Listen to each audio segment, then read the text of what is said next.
মক্কা নগরে মদিনার শহরে এলেন নবী মুস্তাফা,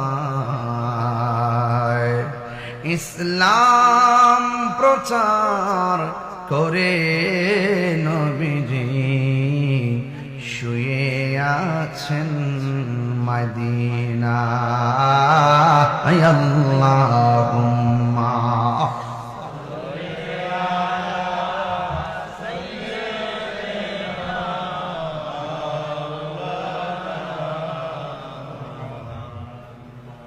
ইশকের দরিয়ায় ডুব দাও রে মন, দেখবে নবী